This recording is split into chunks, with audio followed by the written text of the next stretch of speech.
bakunzi baca bugufi mbahaye ikaze inshuti muteze amatwi amasengesho yo kuri uyu munsi, amasengesho yo kubohora, amasengesho yongera kutugarurira ubuzima satani aba yaragiye atwiba. Mbahaye ikaze rero kuri bino biganiro. Izina ryanjye ni Pasiteri Christophe Uwabakurikiza. Mbahaye ikaze rero kuri bino biganiro by'uyu munsi, kuri amasengesho y'uyu munsi. Mbahaye ikaze.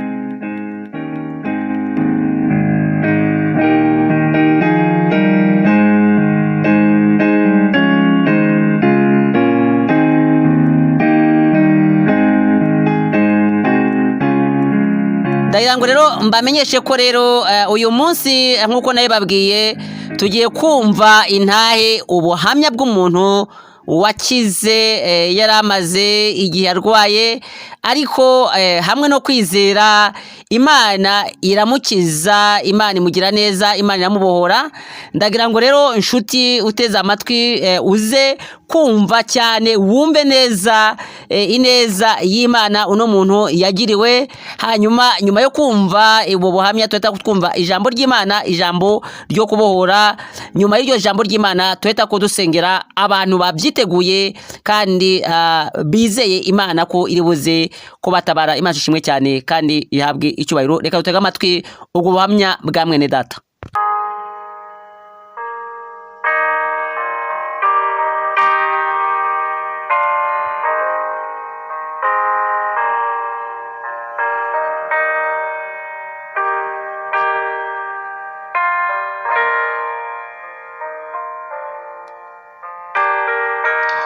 Yesu nashimwe bene data, ndabaramukije mu izina rya Yesu Kristo. Nanjye nje gushinga intahe. Narwaye umutwe igihe kirekire, ndawurwara koko urambabaza, nta hantu ntageze nivuza biranga, aho bandangiye umuganga wamvura aho hose nkajyayo, ariko umutwe uranga pe. Ndawurwara imyaka iba 11, umutwe urambabaza, hamwe numvaga yuko sinari nzi kubaho ntarwaye umutwe uko bimera, sinari nzi kubaho mfite umutwe muzima, ntabwo nabyumvaga. Umutwe ukamfata nkaryama ameze neza, nkabyuka numva narwaye umutwe, ntabasha kureba, nta kintu nshobora gukora, numva mbese nabaye nk'umusazi. Hanyuma naje kubona nimero z'umukozi w'Imana Christophe, ndamuhamagara ndamubwira ati umutwe urambabaza cyane, noneho banza ngiye nko gupfa. Umukozi w'Imana yaransengereye, asengera amazi ndayanywa.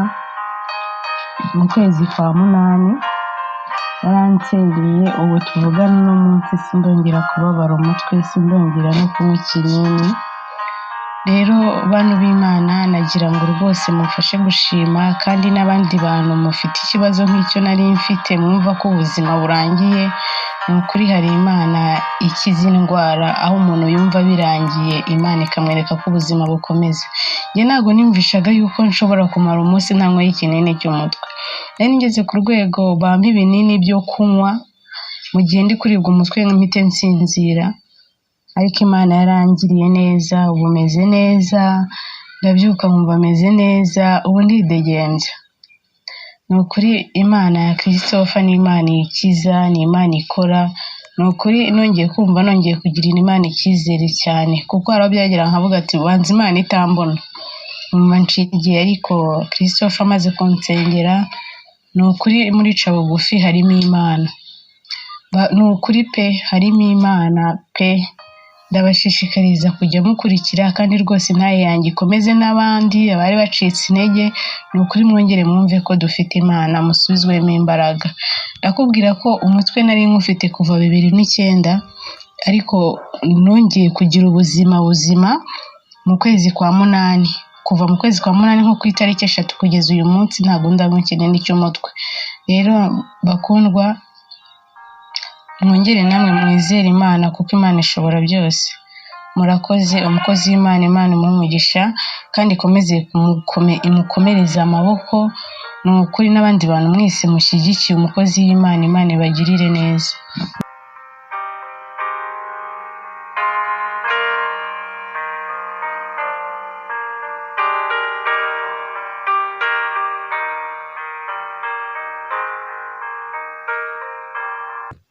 mumaze rero kumva ubuhamya bw'uyu muntu wakize yari amaze igihe arwaye. Nizere ko rero buri wese yamaze kumva ukugira neza kw'Imana. Ndagira ngo rero dusome ijambo ry'Imana tugiye kugenderaho uyu munsi. Ni ijambo riboneka mu gitabo cy'amaganya ya Yeremiya, cyangwa se gucura intimba kwa Yeremiya, igice cyaho cya 3. Turahera ku murongo waho wa 31. Reka rero dusome mu izina rya Yesu.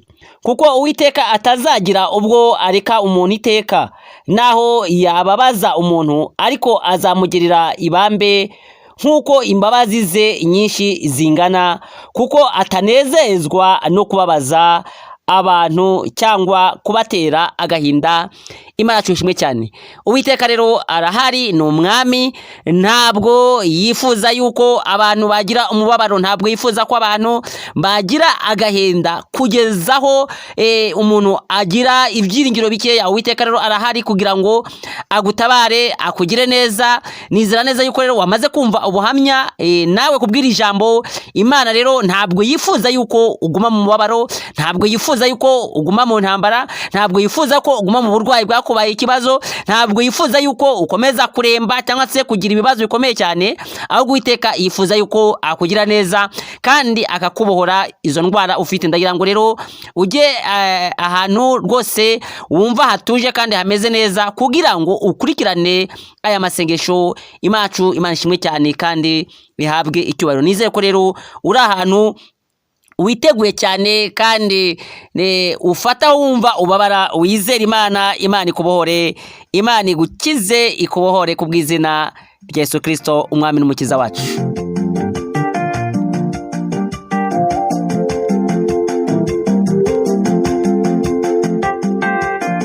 Tugiye gusenga mu izina rya Yesu. Yesu akubohore, Yesu agukize ku bw'izina rya Yesu.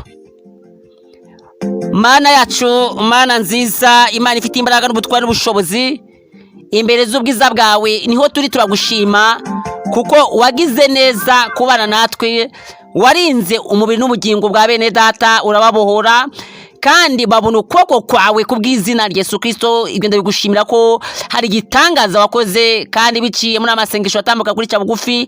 Igihe n'ikizere cyuko utwereka yuko uri kumwe natwe. Nyakubaha Imana, nushimwe kandi wabwe icubahiro. Ndakunezerewe rero kubwa amasaha rero kubwo ubuhamya tumaze kumva.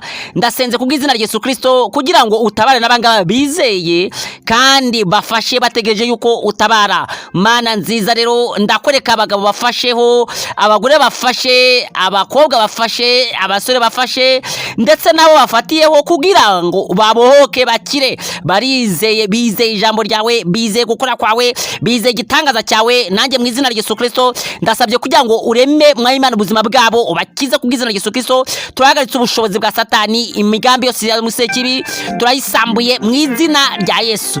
Ongera ubareme bundi bushyashya. Turahagaritse ubushobozi bwa Satani, turahagaritse ubushobozi bw'imizimu, ubushobozi bw'imyuka mibi turabusambuye mu izina rya Yesu. Mana nzima, Imana ikomeye, Imana iri mu ijuru, turasikoreka Mwayimana ufashe ku bitugu kugira ngo umukize mu izina rya Yesu Kristo. Mukuru ubushobozi bw'imyuka mibi, imigambi ya Satani turahagaritse mu izina rya Yesu Kristo.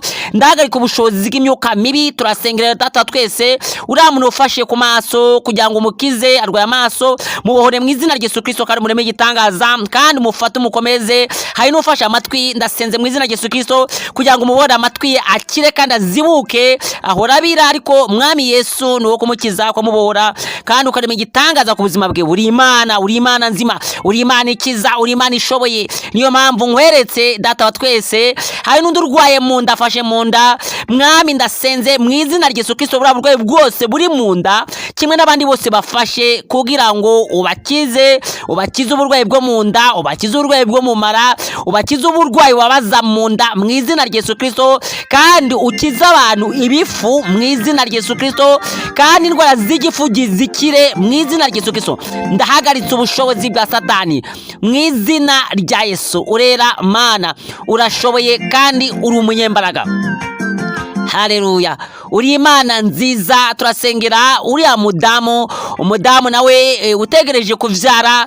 Mwami turasenze kugira ngo Imana uwo mudamu mutabara kandi mugire neza, abone ukuboko kwawe. Hari nundi ukeneye umwana, Yesu Kristo hari icyo wakora kugira ngo data wa twese uko akeneye umwana amubone. Tugushimira ko hari abo wakijije mu biganiro by'Imica Bugufi Mission, hari abo wakijije Imana muri amasengesho, hari abadamu bavyaye. Ibyo tubigushimira, turagushimira neza wakoze, turagushimira abo watabaye Imana. Hari abakobwa bakorewe amakwe Imana, ivyo twabibonye n'abasore, ivyo waremye igitangaza. Turagushimira ko waremye amakwe, kandi turakwereka n'abandi bafashe bizeye bakeneye kugira ngo ubahe ubukwe nububahe mu izina rya Yesu. Turasenze kugira ngo ureme igitangaza rero, reka buri wese umutabare. Tabara abakecuru, tabara Imana batama n'abatamakazi, utabare Imana buri muntu wese uko akwizeye. Abana bato bafatiyeho bakize mu izina rya Yesu Kristo. Turasamba ubushobozi bwa Satani, imigambi y'umwijima turasambuye. Reka buri muntu wese umutabare. Abarwaye umutwe ni ukire mu izina rya Yesu Kristo, abarwaye umugongo ni ukire, abarwaye mu nda ni bakire, abarwaye indwara z'amayoberane ni bakire, hypertension na hypotension ni bakire mu izina rya Yesu Kristo. Mwami Imana hagarika ubushobozi bw'uburyo butari bumwe bw'uburwayi ku buzima bwa buri wese. Reka rero Mwami Imana rero abarwaye diabete nabo Mwami Imana ubagire neza kandi wabohora bakize mu izina rya Yesu Kristo, ndetse n'abarwaye indwara z'amayoberane kugira ngo babohoke. Uri Imana ikiza, uri Imana itabara. Reka rero data twese ukwizeye wese abone ukuboko kwawe kandi neza yawe yongere igaruke ku bantu bawe kubw'izina rya Yesu. Uri Imana nzima rero, uri Imana ifite imbaraga, uri Imana ifite ubushobozi. Niyo mpamvu tukwizeye, twizeye ubushobozi bwawe, twizeye gukora kwawe. Reka gakanya wongeremo igitangaza kuri buri wese Mwami Imana, ukurindire kandi utegereje yuko umubohora. Urakoze kukiza abana rero, urakoze kukiza abadamu, ugakiza abasore n'inkumi. Urakoze ku buri wese umukoraho kandi ukamukora igitangaza. Urakoze yuko Mwami Imana abakeneye abantu babaha. Urakoze yuko Mwami Imana data twese ugiye kwigaragaza muri kino gihe, kandi muri amasengesho hakabonekamo ababohoka no bakira mu izina rya Yesu. Nzi ko Mwami Imana byo nubikora tuzakunezerwa kandi tuzagushimira imirimo n'ibitangaza uzaburemye hagati mitwebwe. Urakoze kuri wera kuri Imana yacu rero, ngushimiye imirimo myiza, ngushimiye ibitangaza byawe byiza, ngushimiye ko twumvise, ngushimiye ko ugiye gutabara kandi ukaba ugiye kwerekana izina rya Yesu Kristo rigahabwa icubahiro. Urakoze kuri wera rero, urakoze ko Mwami Imana ukijije kandi izo tudashoboye kubwira indwara zose Mwami Imana nazo Yesu Kristo ukora igitangaza uzikize. Mwami Imana abarwayi rwagashya urukize. Mwami Imana ureme igitangaza, ndetse Mwami Imana n'urwaye impyiko nazo rizikire mu izina rya Yesu. Urakoze rero ko buri wese umurema, kandi n'abazashyikirwa n'amasengesho Mwami Imana nabo bakazakira batashoboye kwimva akakanya. Reka rero ubagire neza ku bw'izina rya Yesu Kristo umwami n'umukiza wacu. Amen. Amen.